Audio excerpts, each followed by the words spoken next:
side. வாருங்க, இந்த அக்கறையிலேருந்து அந்த அக்கறைக்கு நம்ம போகுவோம் அப்படின்னு சொல்லி இயேசு அவங்களை அழைச்சுன்னு கடலுக்கு கிளம்புறார். படகை எடுத்துன்னு நடுவுல காற்று அடிக்குது, படகுகள் ஆட ஆரம்பிக்குது, படகுகள் முழுகிற அளவுக்கு ஆகுது. அல்லேலூயா. ஆனா முழுகல. ஆமென் சொல்லுங்களேன். ஆமென். எந்த தேவன் சீஷர்களை அழைத்து படகுல ஏறி வாருங்கள் அக்கறைக்கு போகுவோன்னு சொன்னாரோ, சென்ட்ரல என்ன நடந்தாலும் உங்களை கொண்டு போகிறதுக்கு ஒருத்தர் இருக்கிறாரு. நீங்க நம்பணும் பாருங்க. You need to believe.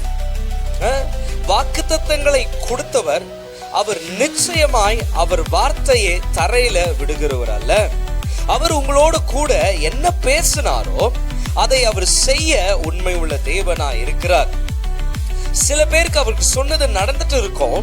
சில பேருடைய வாழ்க்கையில இன்னைக்கு என்ன ஆயிடுச்சு அப்படின்னா, நம்ம நடுவுல இருந்து பார்த்தோம், இப்ப கடைசிக்கு வந்துட்டோம், நம்ம சேர வேண்டிய இடத்தை சேர்ந்தோமா அப்படின்னு பார்த்தா அவங்களுக்கு இன்னும் அது கண்ணில் படாம இருக்கலாம் பாருங்க. இது உங்களுக்கான வார்த்தை தான். சொன்னவர் எந்த நேரத்திலையும் உங்களை கொண்டு போய் சேர்க்க வேண்டிய இடத்துல அவர் நிச்சயமா சேர்ப்பார். அல்லேலூயா. அவர் உறங்குறதும் இல்லை, தூங்குறதும் இல்லாதவர், உனக்காக எப்பொழுதும் வேலை செய்கிறவர். இங்க ஆண்டவர் உனக்கு காட்டுறார். எல்லாமே அவர்களுக்கு விரோதமா வந்த உடனே தண்ணி முழுகிற அளவுக்கு ஆகுது. பைபிள் படகையே உடைக்கிற அளவுக்கு ஒரு வேவ் வந்துச்சான். இங்க கிளியரா என்ன, broke over the boat.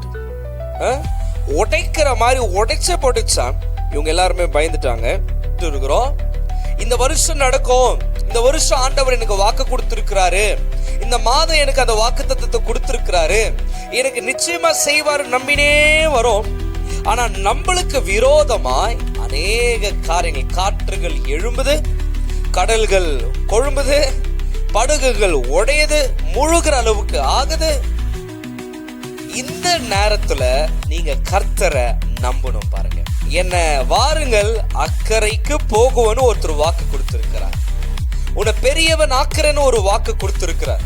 இந்த வருஷம் என்ன செய்யறேன்னு கர்த்தர் உங்களோடு கூட வாக்கு தத்தங்கள் மூலியமாய், ஊழியர்கள் மூலியமாய், சபை சண்டே நம்ம சர்ச்சுக்கு போறதுல ஒவ்வொரு வார்த்தைகளை கர்த்தர் தொடர்ந்து நம்மளோட கூட பேசி நிற்கிறாரு. நிறைவேற்றாம போயிடுமோ அந்த